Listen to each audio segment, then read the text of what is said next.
చట్టంలో ఎక్కడా లేదు.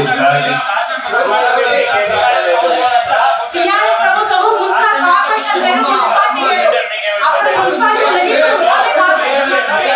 కార్పొరేషన్ కి మున్సిపల్ బాబు, కార్పొరేషన్ కి మున్సిపాలిటీకి చాలా తేడా, చాలా తేడా. Not equal to municipality and corporation.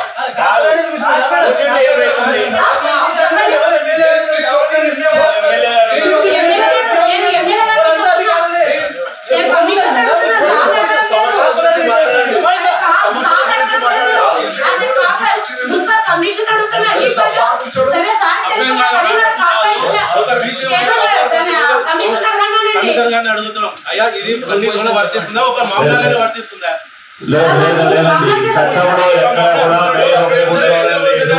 చట్టం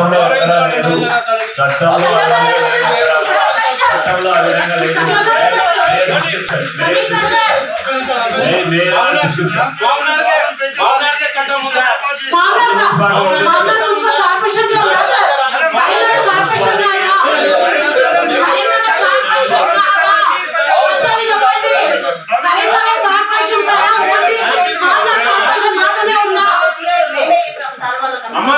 మేడం మీకు ఉంటే మీ పార్టీ తరఫు నుంచి ఉండండి, లేదంటే సార్ మీ ఇంటిలో కానీ తీసుకోపోయి మంచిగా సన్మానం చేయండి. యాజ్ ఎ కౌన్సిల్ మెంబర్ గా మేము అందరూ అడుగుతున్నాం.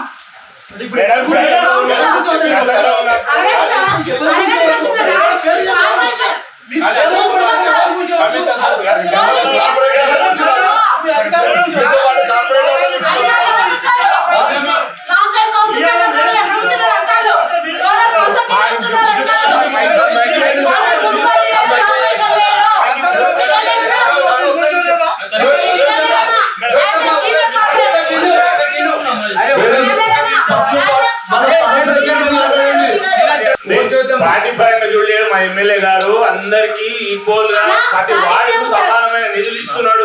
మేము పార్టీ పరంగా చూడలేదు, కూర్చొని మీకేం ఇబ్బంది అవుతుంది?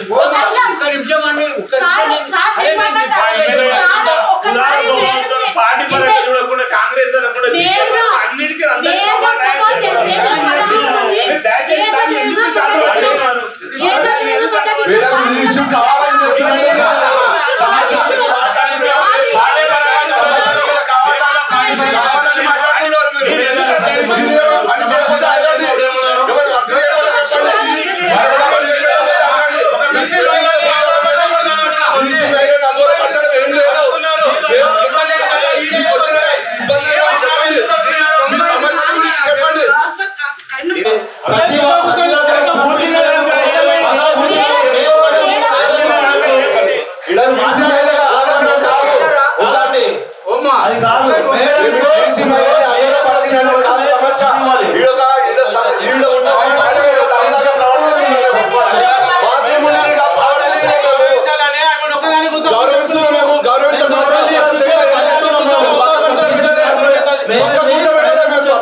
మీరు ఒక ప్రశ్నలు ఏమైతే దానికి సమాధానం తెలుసుకొని వెళ్తే మీకు కూడా క్లారిటీ రావాలి. ఇక్కడ బీజేపీ కార్పొరేటర్లు ఉన్నారు, ఎంఐఎం కార్పొరేటర్లు ఉన్నారు, అందరికీ కూడా రూరల్ పొజిషన్ ఎట్లా ఉంటది, జిహెచ్ఎంసీ యాక్ట్ ఏంటి, మున్సిపాలిటీ యాక్ట్ ఏంటి, దాని గురించి మన మున్సిపల్ కౌన్సిల్ కమిషనర్ గారు ఎక్స్ప్లెయిన్ చేసిన తర్వాత దాని తర్వాత మీకు సమాధానం నచ్చకుంటే మీరు మీ స్వేచ్ఛగా మీ నిర్ణయాలు మీరు తీసుకోవచ్చు. కమిషనర్ గారు సీటింగ్ గురించి జిహెచ్ఎంసీ యాక్ట్ ఏముంటది, మున్సిపాలిటీ యాక్ట్ ఏముంటది, మహబూబ్ నగర్ కార్పొరేషన్ అనేది మున్సిపాలిటీ యాక్ట్ ద్వారా వచ్చిందా, జిహెచ్ఎంసీ యాక్ట్ ద్వారా వచ్చిందా? ఒకవేళ మున్సిపాలిటీ యాక్ట్ ద్వారా వస్తే మున్సిపల్ కార్పొరేషన్స్ మున్సిపాలిటీస్ ఒకటే లెక్కన ఉంటాయా, ఉండవా? జిహెచ్ఎంసీ అనేది సెపరేట్ గా చట్టంలో బిల్ అయి అసెంబ్లీలో పాస్ అయింది, దానికి ఉన్న స్పెషల్ ప్రివిలేజెస్ ఏంటి? Municipalities and corporations Mahbub Nagar corporation అయ్యింది మున్సిపాలిటీ యాక్ట్ ద్వారా, కార్పొరేషన్ యాక్ట్ ద్వారా కాలేదు. కాబట్టి మున్సిపాలిటీస్ కు కార్పొరేషన్స్ కు ఒకటే యాక్ట్ ఉన్నప్పుడు సీటింగ్ అరేంజ్మెంట్ ఎట్లా ఉండాలి, జిహెచ్ఎంసీ యాక్ట్ పాస్ అయినప్పుడు సీటింగ్ అరేంజ్మెంట్ ఎట్లుండాలని చెప్పి ఆ యాక్ట్ లో ఉందా స్పెసిఫిక్ గా లేదా, వీటి మీద మన గౌరవ సభ్యులు క్లారిటీ ఇవ్వండి. వాళ్ళు కూడా సగం కన్ఫ్యూజన్ లో ఉన్నారు, ఎవరో ఏదో చెప్తే దాన్ని వచ్చి చేస్తా ఉన్నారు. మిగతా అందరికీ కూడా క్లారిటీ ఇచ్చి ఒకవేళ వారానికి ఉన్నట్టే సెపరేట్ సీటింగ్ అరేంజ్మెంట్ ఉన్నప్పుడు ఖచ్చితంగా ఈ హాల్ సరిపోదు. ఈ హాల్ సరిపోయినప్పుడు మరి కొత్త బిల్డింగ్ కట్టేదాకా కౌన్సిల్ మీటింగ్ మనం పెట్టుకోవద్దా, అదొకటి ఆలోచన చేయండి. లేదు ఎట్టి పరిస్థితుల్లో పెట్టుకోవాలి అంటే ఖచ్చితంగా యాక్ట్ అనుమతిస్తే దీని ఇంకా ముందరికి జరపాలంటే ఆ గోడం కొట్టేసేయాలి. గోడం కొట్టేయాలంటే మరి ప్రెస్ వాళ్ళు ఉండవు. మరి ఇన్ని ఇబ్బందులు ఫస్ట్ కౌన్సిల్ మీటింగ్ ఉంది. అందుకే ఎవరో ఏదో చెప్పిన ప్రలోభాలకు గురి కాకండి. ఇది చట్టం ఎట్లుంటే అట్లా చేస్తారు కమిషనర్ గారు. చట్టానికి ఒక్క అంగుళం కూడా అటు ఇటు జరగదు. మున్సిపాలిటీ యాక్ట్ లో మన Mahbub Nagar municipality corporation municipality act లో ఉంటే దాని ప్రకారం పోతాం. లేదు మనకు జిహెచ్ఎంసీ యాక్ట్ ద్వారా మన కార్పొరేషన్ అయ్యింది అంటే జిహెచ్ఎంసీ రూల్స్ అప్లై చేసుకుంటాం. క్లారిటీ ఇవ్వండి, మాకు కూడా తెలియదు రాస్తాం, క్లారిటీ ఇవ్వండి. జిహెచ్ఎంసీ యాక్ట్ మన మిగతా రాష్ట్రంలో ఉన్నటువంటి మున్సిపాలిటీలకు 7 కార్పొరేషన్లకు ఎటువంటి సంబంధం లేదు సార్. 7 కార్పొరేషన్లు ప్లస్ మున్సిపాలిటీస్ అన్ని కలిపి ఒకటే యాక్ట్ కింద ఉన్నాయి. ఆ యాక్ట్ ప్రకారము మేయర్ కావచ్చు, చైర్పర్సన్ కావచ్చు, సీజ్ ద కాంపిటెంట్ ఎవరు ఉంటే వాళ్ళు కాంపిటెంట్ అథారిటీ. సీటు మీద స్టేజ్ మీద ఎవరైనా కూర్చోవచ్చడానికి మేయర్ గారు అనుమతించవచ్చు, కూర్చొని మాట్లాడవచ్చు. మిగతా సభ్యులంతా కూడా కింద కూర్చోవచ్చు. అది ఎక్కడ కూడా క్లారిటీగా మేయర్ ఒకరే కూర్చోవాలనేది ఎక్కడ చట్టంలో లేదు. నేను ఈ రోజు కూడా మా హెడ్ ఆఫీస్ లో మా వాళ్ళ క్లారిఫికేషన్ తీసుకున్నాను. Mayor is the competent authority. Mayor గారు అలో చేసి పైన కూర్చొని మేము కూర్చొని నడుపుతామంటే నడపవచ్చు అని చెప్పారు. అదే విధంగా దాని ప్రకారమే ఇక్కడ నడుస్తుంది తప్ప వేరే లేదు. మీరు మన జిహెచ్ఎంసీకి మున్సిపాలిటీకి ఎటువంటి సంబంధం లేదు. మన యాక్ట్ సపరేట్, మన యాక్ట్ ఏమో 2019, అదేమో జిహెచ్ఎంసీ యాక్ట్ 1965. జిహెచ్ఎంసీకి వేరే ఉన్నాయి రూల్స్ చట్టం అంతా కూడా, మనకు మాత్రం మన యాక్ట్ మాత్రమే ఉంది. కాబట్టి దయచేసి ఇది గమనించగలరు. కరీంనగర్ వరంగల్ లో అక్కడ వాళ్ళు తయారు చేసుకున్నారేమో, మిగతా మా కార్పొరేషన్ కూడా చాలా చోట్ల ఇట్లాగే జరుగుతున్నాయి, అన్ని చోట్ల లేదమ్మా. ఇక్కడ ఉన్న దానికి అనుకూలంగా ఆ మున్సిపాలిటీకి దానికి ఉన్న అనుకూల పరిస్థితులను బట్టి నడిపిస్తున్నారు. దాని ప్రకారం నడుస్తుంది. మాత్రమే కాదు, ఇతర అధికారులు అతిథులు కూడా పైన కూర్చోవచ్చు, కానీ మేయర్ కు ప్రాధాన్యత తప్పనిసరి అని రూల్ పొజిషన్ లో ఉన్నామా. మీకు ఆఫీస్ పంపిస్తాం. నెంబర్ 1 ఒక అంశం. మొట్టమొదటిసారి ఎన్నో కోరికలతోన పట్టణానికి ఏమో చేయాలనుకొని ఎంతో మంది కొత్త కార్పొరేటర్స్ ఇక్కడికి వచ్చారు. మనం అందరం కూడా ఒక ఫ్యామిలీ లాగా డెవలప్మెంట్ ఎట్లా చేసుకోవాలి, ఎట్లా ఉందనుకునే దాన్ని ఉన్నాం. ఒకవేళ రూల్ పొజిషన్ తప్పి ఉంటే రాబో కాలంలో దాన్ని మీరు పేపర్ మీద పెట్టండి, కమిషనర్ గారు ఎంక్వైరీ చేస్తారు. దాన్ని ఏదులో దాన్ని శిరసా వహించడానికి మేము సిద్ధంగా ఉన్నాం. మీరు నా మాట ఏంటంటే ఈ మొదటి సమావేశాన్ని కూడా మీరు ఏదో వచ్చింది ఎక్కడి నుంచో చెప్పిందన్న దాన్ని మీరు దాన్ని అప్లై చేసుకోకుండా, ఒకవేళ మీ పేపర్ మీద చట్టంలో మేము ఎవరో కూర్చోకూడదని ఉంటే దాని శిరసా కమిషనర్ గారు చెప్తే మేము వహిస్తాము. మొట్టమొదటి కార్పొరేషన్ ఇది. రూల్ పొజిషన్ మేము మీకు పంపిస్తాము, పత్రులు పంపిస్తాము. పైన ఎవరైనా కూర్చోవచ్చు, కానీ మేయర్ గారి ప్రాధాన్యత తగ్గకుండా కూర్చోవాలని ఉంది. కొత్త బిల్డింగ్ లో ప్రాధాన్యతతో పాటు కూర్చుంటాం. చట్టం ఇంకేమైనా చెప్తే దాన్ని పాటించడానికి మేము అందరం రెడీ ఉన్నాం. దయచేసి అర్థం చేసుకోండి. మొదటి బడ్జెట్ మీటింగ్ మీరు అందరూ సహకరించండి. మనం అందరం ఎన్నో కోరికలతో ఇక్కడికి వచ్చినాము. ఎంతో మంది జనాల ఆశలు నిలబెట్టుకుంటారు. మనం అందరం మీ అందరూ సహకరిస్తామని కోరుతా ఉన్నాం. మహబూబ్నగర్ మున్సిపల్ కార్పొరేషన్ మొదటి బడ్జెట్ సమావేశంలో బీఆర్ఎస్ పార్టీకి సంబంధించిన కార్పొరేటర్లు అందరూ అక్కడ స్టేజ్ పైన ఎవరైనా మేయర్ ఒకరే కూర్చోవాలి. ఇప్పుడు డిప్యూటీ మేయర్ గానీ అదే విధంగా ఎమ్మెల్యే అధికారులు వీరందరూ కూర్చోవడం కూడా ఒక బీసీ మహిళను అవమానపరిచినట్టే అని చెప్పి వారందరూ వాకౌట్ చేసి బయటికి రావడం జరిగింది కౌన్సిలర్ నుండి. అసలు వారు ఎందుకు బయటకు వచ్చారు, వారి డిమాండ్స్ అనేది వారి మాటలో తెలుసుకునే ప్రయత్నం చేద్దాం. కౌన్సిల్లో చూస్తే కూడా మీరు సమావేశంలో అక్కడ పైన స్టేజ్ పైన అంటే కరీంనగర్ వరంగల్తో కంపేర్ చేస్తే అక్కడ స్టేజ్ పైన మేయర్ ఒక్కరే కూర్చోవాలి, మిగతా వాళ్ళు కూర్చోకూడదని మీరు ప్రశ్నించారు. అసలు ఏం జరిగింది అంటే మీరు ఎందుకోసం అంటే బయట పైన మేయర్ ఒక్కరే కూర్చోవాలన్నా మీ డిమాండ్, లేకపోతే ఇంకా వేరే వాళ్ళు కూడా కూర్చోవద్దని మీరు అంటున్నారు? డిమాండ్ అంటూ ఏం లేదు. మున్సిపల్ చట్టం వేరు, మున్సిపల్ కార్పొరేషన్ యాక్ట్ వేరు. అది అర్థం కాక కమిషనర్ ఇప్పుడు అదే same population, Karimnagar 2 population equal to Mahabubnagar population. అక్కడ కరీంనగర్లో సేమ్ మేయర్ ఒకరే కూర్చున్నారు, ఈక్వల్ టు ఒకటి same party mayor deputy mayor ఉన్నా కూడా అధికారులతో సహా కమిషనర్ ఆయనకంటూ ఒక సపరేట్ కింద చేరేమనండి. మేము సపరేట్గా ఆయన ఏదో ఈక్వల్ టు మాతో కార్పొరేటర్లుగా కూర్చోమని మేము చెప్పట్లేదు. ఆయనకు టవల్ వేసి చేరేసి కింద మాతో పాటు ఫ్రంట్ సీట్లో కూర్చోమని మేము డిమాండ్ చేస్తున్నాం. లేదు అందరితో పాటు కూర్చొని అంటున్నారు, అది విరుద్ధము. ఒక బీసీ మహిళ అయిన దానికి ఇంత చిన్న చూప. అయితే ఇప్పుడు మనం చూస్తే కూడా వారు ఏం చెప్తున్నారంటే యాజ్ పర్ యాక్ట్ అంటే రూల్స్ మాకు కూడా తెలుసు, రూల్స్ ప్రకారము పైన ఓన్లీ మేయరే కూర్చోవాలన్నట్టు ఏం లేదు, ఎవరైనా కూర్చోవచ్చు, అది మేయర్ అనుమతిస్తే ఎవరైనా కూర్చోవచ్చు అని కూడా కమిషనర్ గారు చెప్పారు. అదేవిధంగా అక్కడ ఉన్న అధికారులు వాళ్ళు కూడా చెప్తున్నారు. సో దానిపైన అండ్ ఇంకొకటి కూడా ఏంటంటే అసలు మీరు బీఆర్ఎస్ పార్టీ కార్పొరేటర్స్ వాకౌట్ చేయడానికి ముఖ్య కారణం వాకౌట్ చేయడానికి గల ముఖ్య కారణం ఒక్కటే, మేయర్ ఒక్కటే కూర్చోవాలా. ఏ సమాధానం చెప్పినా తనే ఒక ప్రథమ పౌరురాలు. మున్సిపల్ కార్పొరేషన్ తొలిసారి మామ్నార్ మున్సిపల్ కార్పొరేషన్కి తొలి మేయర్గా ఒక ప్రథమ పౌరుగా ఆడపిల్ల ఉంది. ఒక బీసీ మహిళ అయిన దానికి మేమంతా ఆ రోజు ఆమెకి మేయర్గా సపోర్ట్ చేసినాం. 16 మంది ఏ విధమైన వాగ్వాదానికి ఇప్పుడు దిగినట్లు ఆ రోజు మేము దిగలేదు. మేయర్ ఎన్నిక కోసం కూడా మేమంతా ఫుల్ సపోర్ట్ చేసి ఆమెను ఎంకరేజ్ చేసినాం. ఇప్పుడు అందరూ రూల్కి విరుద్ధంగా ఎందుకు కూర్చోబెడుతున్నారు? సరే ఇప్పుడు గౌరవనీయులు ఎమ్మెల్యే గారు ఏమంటున్నారు, చైర్లు లేవు రూమ్లో పెద్దగా చేద్దాము అని. ఉన్న రూమ్లోనే అడ్జస్ట్ కావాలా కానీ ఇంకా రూమ్ ఎప్పుడో చేసి మరి కౌన్సిల్ ఫస్ట్ బడ్జెట్ మీటింగ్ అనేది ఈరోజు, మరి తర్వాత బడ్జెట్ మీటింగ్ పెడతారా? పెట్టరు కదా.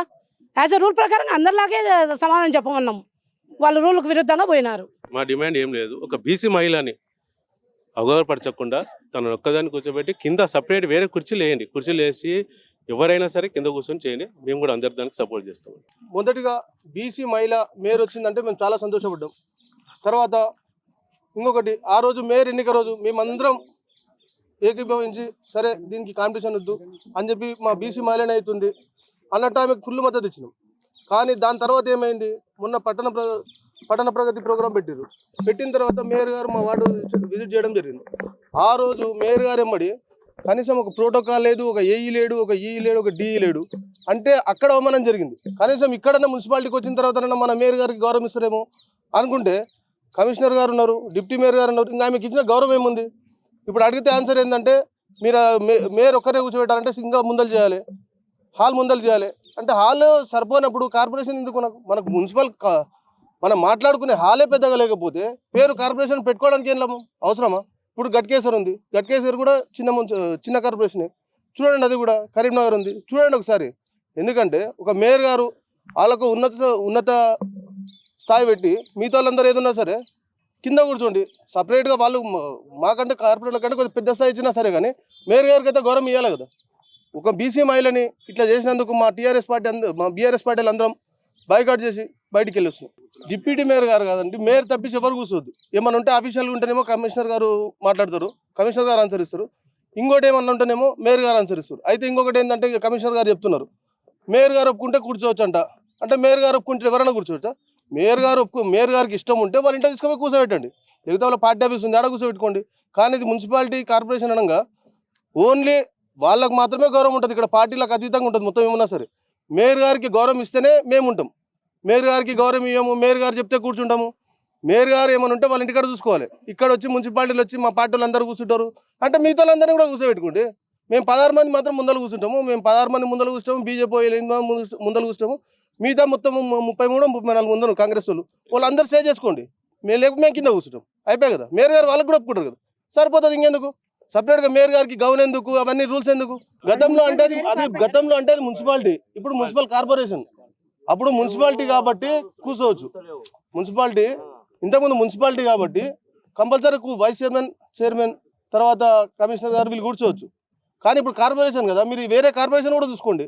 సరే లేదు, ఇప్పుడు ఇందాక కాంగ్రెస్ కార్పొరేటర్ నుండి అడిగినారు, లేదు మా కరీంనగర్ టూర్ పెట్టండి, మేము పోతాం, మేము చూసి మేము కూడా వస్తాం అంటే అక్కడ కౌన్సిల్ మీటింగ్ ఎప్పుడు ఉంటే పోండి, బస్ తీసుకొని పోండి. ఫ్రీ బస్సే కదా, లేడీస్కి అయితే ఫ్రీ బస్ ఉంది. జెంట్స్కి ఛార్జెస్ ఏందో మా పార్టీకి మేము ఇస్తాం. కానీ వాళ్ళకి టికెట్లు ఏమైనా ఉంటే బస్ ఛార్జీలు కనుక మేము ఇస్తాం. కానీ బస్ అంటే ఎవరో ప్రోగ్రెషన్ చేయడానికి మాకు అంటే ఇక్కడ ఉన్న వాళ్ళందరికీ తెలివి లేకుండా తెలివి అయితే ఉంటుంది కదా, ఎవరో చెప్పేదే ఉంటుంది. భవిష్యత్ కార్యాచరణ ఏం లేదు. ఒక బీసీ మహిళని కించపరిస్తే ఖచ్చితంగా మేమైతే ఒప్పుకోము. సరే వాళ్ళు అట్లే చేస్తాము అంటే మాకు మిగతా కౌన్సిల్ మీటింగ్ కూడా పెద్ద అవసరం లేదు. సరే మేము అందరము ఇప్పుడు మేము ఆ రోజు కూడా ఏంది ఏకగ్రీవం అయింది కాబట్టి అందరం మంచిగా చేసుకుందాం, మంచి డెవలప్మెంట్ చేసుకుందాం.